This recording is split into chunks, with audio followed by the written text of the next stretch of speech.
இன்னைக்கு நம்ம பேச போகிறது என்ன அப்படின்னா திட்டமிடல். திட்டமிடல் அப்படின்றது நமக்கு இல்லை அப்படின்னா நம்ம என்னென்னலாம் லைஃப்ல சிக்கல்கள் வந்து எதிர்கொள்கிறோம் அப்படின்றது அதுக்கான தீர்வுகள் பற்றி தான் பார்க்க போகிறோம். இப்போ நமக்கு வந்து நிறைய பிளான் இருக்கும் லைஃப்ல வந்து நம்ம அச்சீவ் பண்ணணும். நம்ம வந்து கோல் வந்து நிறைய வச்சுருப்போம். இந்த மாதிரி படிக்கணும், டிஎன்பிஎஸ்சி படிக்கணும், யூபிஎஸ்சி படிக்கணும், கோல்டு மெடல் வாங்கணும், யூனிவர்சிட்டி ஃபஸ்ட்டு வரணும், கிளாஸ் டாப்பர் ஆகணும், இந்த மாதிரி நிறைய நிறைய கோல்ஸ் எல்லாமே நமக்கு இருக்கும். அப்புறம் குட்டி குட்டி பிளான்ஸ் எல்லாமே நம்ம வச்சுருப்போம். ஸோ உங்களுக்கெல்லாம் என்னென்ன மாதிரி பிளான்ஸ் இருக்குது, நீங்கள் என்னென்னலாம் வந்து லைஃப்பில் வந்து ஒரு பிளான் பண்ணும்போது எதுலெல்லாம் ஸ்ட்ரகிள் ஆகிருக்கீங்க, என்ன சிக்கல்லாம் ஃபேஸ் பண்ணியிருக்கீங்க சொல்லுங்கள். எப்படி காமிக்கீங்க?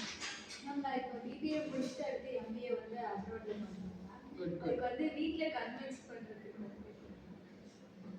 அதுவே வந்து ஒரு ப்ராசஸ். அந்த பிளான்லேயே வந்து எப்படி வந்து பண்ண முடியும், அப்பா கிட்ட வந்து கொஞ்சம் எக்ஸ்பிளைன் பண்ணுவோம். அப்போ வந்து நம்ம என்ன சொல்கிறது, இது படித்தா நான் எப்படி ஆவேன் அப்படின்றதெல்லாம் நம்ம வந்து அதை பிளான் பண்ணிவிட்டு அதுக்கு தகுந்த மாதிரி அவங்ககிட்ட நீங்கள் எடுத்துகிட்டு போய் சொல்லணும். சரி, இப்போ நீங்கள் ஏன் வந்து எம்பிஏ வந்து படிக்கிறதுனா ஏன் அப்ராட்ல போய் படிக்கணும்னு பிளான் பண்ணுறீங்க? இங்கே வந்து ப்ராக்டிக்கல் லேர்னிங் அதிகமாக இருக்குதுன்னா நம்ம நாலேஜ். Okay fine. சரி, இதுக்காக நீங்கள் என்னென்னலாம் எஃபர்ட் எடுக்கிறீங்க? ஸ்காலர்ஷிப்காக எக்ஸாம்ஸ் அதுக்கெல்லாம் படிக்கணும். அப்போது முதல்ல வந்து அப்ராடு போகணும் அப்படிங்கிறத வீட்டில் முதல்ல நம்ம கன்வின்ஸ் பண்ணணும். தென் வந்து அதுக்குரிய ப்ராசஸ் எல்லாமே நமக்கு தெரிஞ்சிருக்கணும்.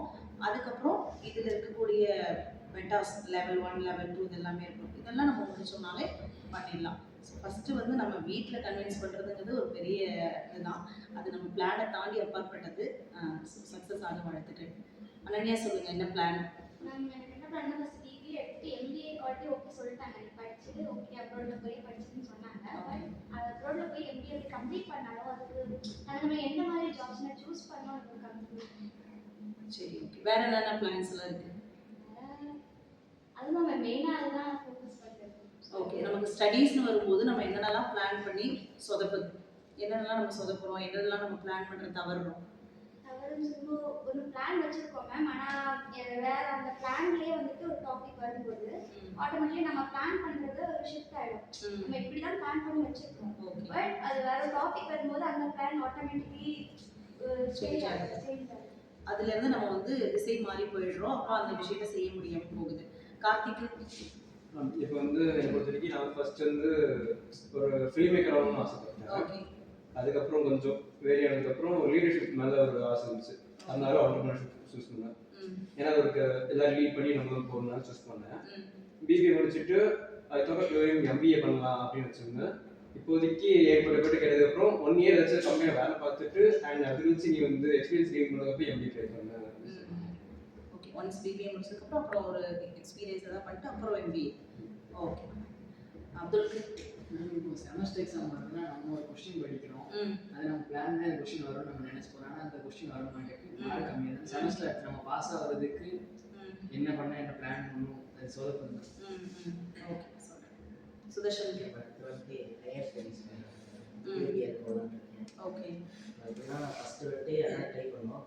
கவுன்சிலிங் போட்டால் அது எதுவும் கிடைக்கல. ஓகே. சரி, அடுத்து ஏதாச்சும் பிளான் பண்ணி கொஞ்சம் படிப்பேன். ஓகே. நீங்கள்? பிளான் வந்து பிபிஏ முடிச்சுட்டு எம்பிஏ பண்ண பிளான் இருக்குது. அப்புறம் கேட் எக்ஸாம் ஓகே. ஓகே, அது உங்களுக்கு இது பார்த்து கண்டிப்பாக சொல்கிறேன். கண்டிப்பாக.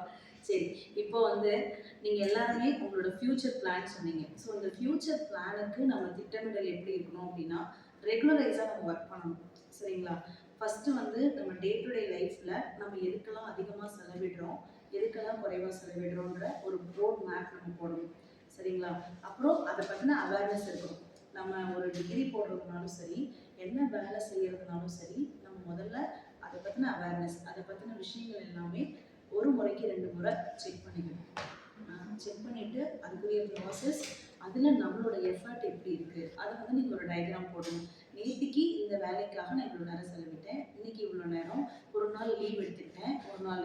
அப்போது அது தொடர்ச்சியாக நம்ம அதுக்கான பிளான் வச்சுட்டு அதை ரொட்டேஷனாக நம்ம பண்ணிகிட்டே இருக்கும்போது அதை பற்றின ஐடியாவும் இருக்கும். நிறையா சொன்னது மாதிரி ஒரு இதுலேருந்து இன்னொரு விஷயத்துக்கு நம்ம தவற மாட்டோம், மாறி போக மாட்டோம், திசை மாறி போக மாட்டோம்.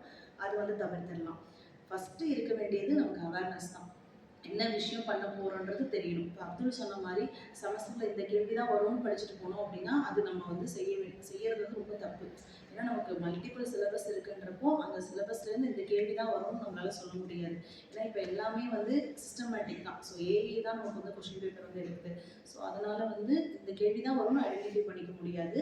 அதுக்கு பதிலாக என்ன பண்ணிக்கலாம்னா எல்லா விஷயத்தையும் நீங்கள் என்ன பண்ணிக்கலாம், எல்லாத்தையுமே டச் பண்ணி போயிடலாம். எல்லா ஏரியாவிலையும் நீங்கள் வந்து டச் பண்ணி இருக்கும்போது இந்த கேள்வி தான் அந்த கேள்வி தான் இருக்காது. எல்லா யூனிட்ஸில் இருக்கிற கேள்விக்கும் உனக்கு ஆன்சர் தெரியுற மாதிரி இருந்ததுன்னா ரொம்ப ரெலவெண்ட்டாக இருக்கிற ஆன்சர் நீ எழுதினா கூட உனக்கு மதிப்பெண் கிடைச்சிடும். பட் வந்து அப்படியே விட்டுட்டு போயிட்டீங்கன்னா அந்த இது வந்து முழுமையாக கிடைக்காது. உனக்கு ஒரு 10 மார்க் கேள்வி அட்டன் பண்ணணும்னாலும் அந்த 10 மார்க் கேள்விக்கு ஒரு ரெலவெண்ட்டான ஆன்சர் எழுதும்போது யூ வில் கெட் ஆஸ் 5 உனக்கு கிடைக்கும். சரியா? அப்போ அதுக்கு தகுந்த மாதிரி நீங்கள் பிளான் பண்ணிக்கணும். இதே மாதிரி தான் நம்மளோட லைஃப்பில் இருக்கிறது பிளானிங்ஸும். ஒவ்வொன்றுமே நம்ம பிளான் பண்ணுவோம். அப்போது அந்த பிளானுக்கும் நம்ம என்ன செய்யணும், பிளான் A, B, C 3 வச்சுக்கணும். முன்னாடிலாம் A, B இருந்தாலே போதும். பட் இப்போ இருக்கிற சுச்சுவேஷனுக்கு நம்மளோட இந்த வாழ்வாதாரத்தில் நம்மளுடைய சூழ்நிலைக்கு தகுந்த மாதிரி நம்ம என்ன பண்ணிக்கணும்னா கேப்பபிளாக நம்ம அதெல்லாம் பார்த்துக்கணும். அப்போது ஒவ்வொருத்தருக்கும் விஷன் வேறு மாதிரி இருக்கும், சூழ்நிலைகள் வேறு மாதிரி இருக்கும். அதுக்கு தகுந்த மாதிரி நம்ம பிளானை வந்து முன்னாடியே வச்சுட்டு நம்ம ஒர்க் பண்ண ஆரம்பிக்கணும். அது நம்ம திசை மாதிரி போகிறோம்னா ஏன் போகிறோம், எதனால் போகிறோன்றது நம்ம தான் ஃபைன் பண்ணணும். அது நம்ம கையில் தான் இருக்குது. அப்போது நம்ம ஒரு பிளானை சக்ஸஸ்ஃபுல்லாக முடிக்கணும் அப்படின்னா அதுக்கு நம்ம என்ன பண்ணணும், அது பின்னாடி ஓடணும். திட்டமிடல் சரியாக இருந்தது அப்படின்னா சிக்கல் எதுவுமே வராது. தீர்வு நம்ம கையில் தான். நம்ம அதை சக்ஸஸ்ஃபுல்லாக முடிச்சிடலாம். Thank you so much.